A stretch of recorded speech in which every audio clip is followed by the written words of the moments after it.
गिरीश भाऊंना आणि देवेंद्रजींना शब्द दिलेला आहे, तू येऊन माघार देऊन टाक.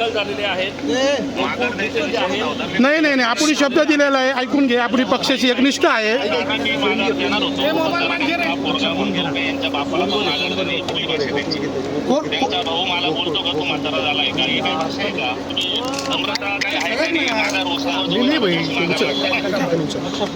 गोकुळ आपण ऐक ना, गोकुळ आपण फडणवीस साहेबांना आणि गिरीश भाऊंना शब्द दिला गणेश दादा माघार देत आहे. तुला माघार द्यायची आता. नाही नाही, आपल्याला माघार द्यायची आहे. नाही, आपण गिरीश भाऊंना वडिलांसारखं मानतो. तुला धमकी कोणी दिली? हां,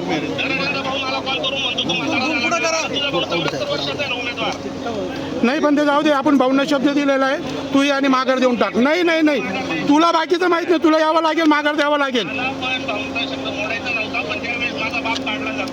नाही, आपण पक्षाची एक निष्ठा आहे आणि आपल्याला माघार द्यायची. मी मोठा भाऊ म्हणून तुला रिक्वेस्ट करतोय, तू मूर्खपणा करू नको. गणेश भाऊ बोलतोय तुझ्याशी.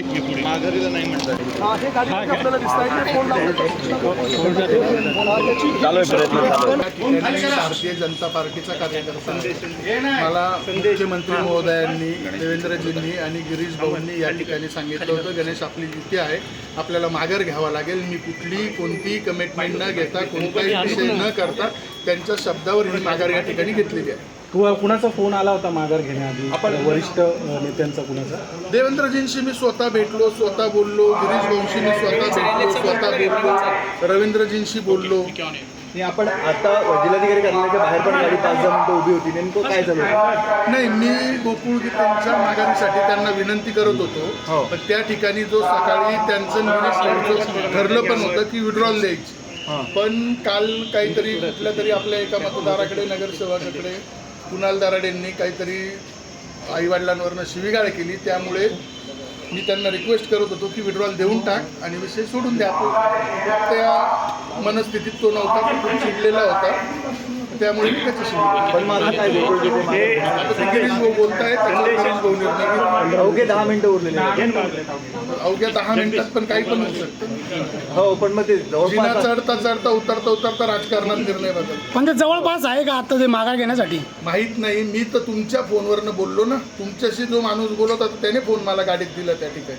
भाऊ, त्या ऑडिओ क्लिप मध्ये नक्की काय आहे की जेणेकरून एवढं ते माघार काय झालेलं आहे? काल कुठल्या तरी नगरसेवकाकडे कुणाल दराडेंनी असं सांगितलं की गणेश गीते, गोकुळ गीते काय येऊन माघार घेणार नाही, त्यांचा बाप येऊन त्या ठिकाणी माघार घेणार. आणि त्यामुळे ह्या विषयाला वेगळं वळण लागलं. मी पार्टीचा कार्यकर्ता आहे, मी पार्टीचा होतो, त्यामुळे मी पार्टीच्या आदेशाप्रमाणे 1 मिनिटात माघार या ठिकाणी देऊन टाकली. या क्लिपबाबत तुम्ही तक्रार केली कुठे? वरिष्ठांपर्यंत पोहोचले काही? नाही, आता मी तर कोणाला सांगणार नाही. कारण आता किती कोणाला सांगितलं, आपल्याला सांगितलं युती धर्म पाळायचा आहे तर आपण युती धर्म पाळला आहे. वक्तव्य केलं त्याच्यावर आता राज्यातले नेते निर्णय घेतील ना या ठिकाणी, की जर निवडणुकीच्या अगोदरच लोकांचे आई बाप त्यांचे फार तुम्ही श्राद्ध घालायला लागले आणि या ठिकाणी जर लोकांना सांगायला लागले त्याचा बाप येऊन माघार देईल, तर त्याला माहीत नसेल. आता माझाही बाप आहे ना देवेंद्रजी या ठिकाणी राज्यामध्ये. पण भाऊ, दराड्यांवर अनेक लोक नाराज आहे, नगरसेवक देखील नाराज. अशा परिस्थितीत त्यांना उमेदवार दिली आणि हा सगळा गोल निर्माण केला. त्यांच्यावर अख्खी दुनिया नाराज असो, आपल्याला तिच्याशी काही कर्तव्य नाही.